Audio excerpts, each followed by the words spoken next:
आहे. तेवढ्या वेळात नदी समुद्राला मिळाली पाहिजे, नाही तर अर्धवट कुठेतरी राहिली तर पुन्हा धरण बांधतील आणि पाणी अडवतील. वाजवा वाजवा.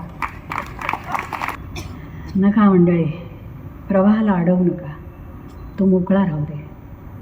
कुठलं धरण नका बांधू या प्रवाहावर. जे ईश्वर सागराला मिळणार आहे ना, त्याला अडवू नका.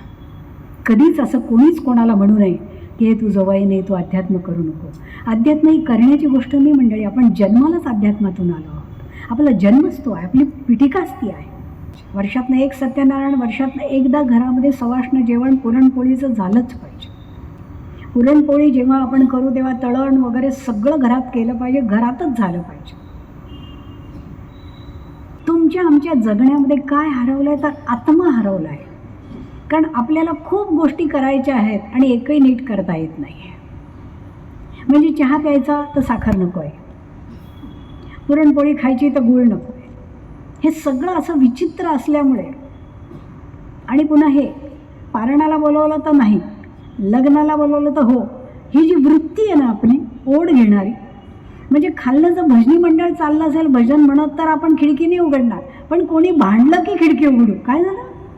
हां, मला बघू दे ना, मला बघू दे, तुम्ही सरका ना जरा. काय झालं? कोण म्हणतं? अगो काय आहे, बाप रे, काय रावण राज्यात राहतो का काय? म्हणजे भजनी मंडळी खिडकीला. ते देवघरातले गेले, ते थांबलेच नाही आहेत. ते म्हणाले जाऊ दे, काय करू, काय कोणीच नाही ना. 10 दिवस गणपती येतात तर आरतीवरनं भांडणं होतात. तुम्ही करा, मी रोज करणार नाही. तुम्ही गणपती आणता आणि कोणी थांबत नाही आरतीला, सगळं मला करा. हा निघून जातो, ही निघून जाते, तुमचं हे असं. तीच एकटी सुख करता दुःख करता वार्ता.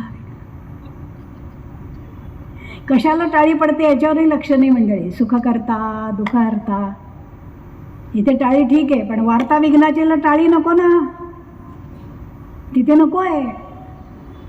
ती नुरवी पूर्वीला पडली पाहिजे. कशाला टाळी देतोय एवढंही भान नाही आहे. कारण आपल्याला फक्त म्हणायचं आहे, जागे नाहीच आहे कोणी, आणि जागे नसल्यामुळे ताण आहे. आणि जागा होण्याकरताच या मुक्ती माऊलींनी सांगितल्या की बघा, ठरवा आणि याच्यातली एक निवडा आणि त्याप्रमाणे जगा. जी आवडेल ती, काही कोणाचं मार्गदर्शन नका घेऊ, पण जी आवडेल तिचा अभ्यास करा. फक्त स्वतःचा स्वतः करा, ग्रंथ वाचून करा, बाकी याच्यावरनं काही वाचू नका.